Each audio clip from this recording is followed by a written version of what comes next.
Morning mga kalabirds. Good news na naman kasi yung magpartner na yan, nangingitlog na naman, may itlog na naman yan oh. Yung babae, ayun, yun. Yan, may itlog na naman yan mga kalabirds. Yun yung asawa niyang lalaki, yun. Yun yung yung dating napisa niya na lahi, ayun, yung kulay puti dyan. Yun. Napakaganda nun, babae nun mga kalapatids. Hindi, kalabirds pala. Lagi ko pang nababanggit ang kalapatids eh. Tapos yun mga kalabirds lumabas na yung nagmana sa ama mga kalabirds. Yun dalawa yan lumabas na mga kalabirds yung dalawa. Ayun. Itong isa, ayun. Manang-mana ang kulay sa sa ama. Tapos yung isa naman, ayun ata.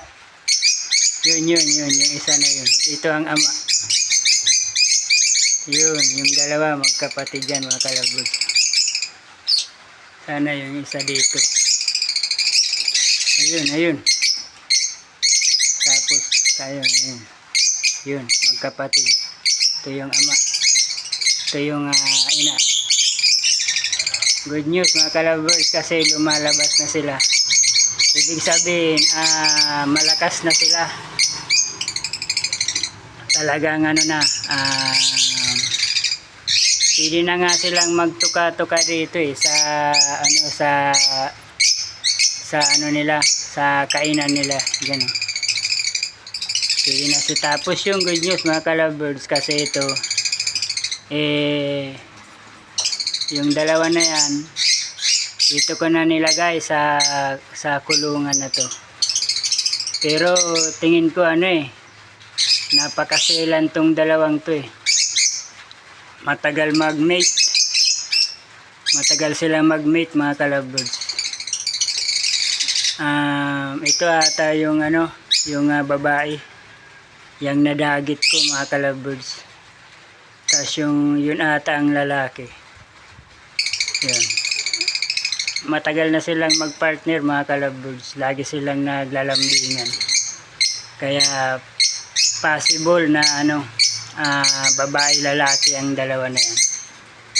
Kasi natural lang yung nila pagtawag dito. Yung nag-meet silang dalawa. Kumbaga natural lang. Hindi na dumaan sa DNA test. Kumbaga natural lang yung nila. Yung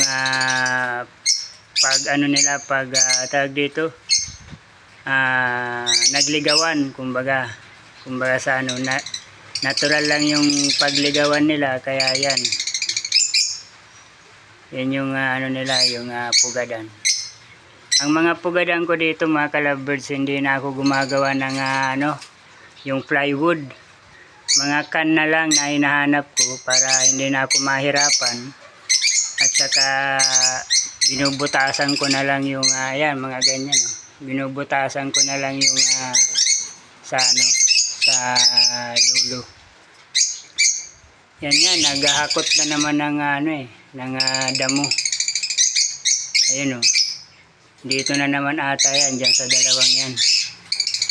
Yan, may damo na naman dyan naghahakot na naman. Baka mag-mate na naman sila kasi malaki na yung dalawa yun yung dalawa yun. Kaya magandang kulay yung lumabas mga kalabirds. Ayun manang-mana sa ama. Dalawa yan mga kalabirds. Tapos dito good news yan, may itlog na naman dyan yung babae yan, papasok yan mga kalabirds. Yan, papasok yan yan itlog na naman yan. Yan, nagpasok na. Ito ang hinihintay ko mga kalabirds. Yung yung mag-asawa na yan Asan ba yun?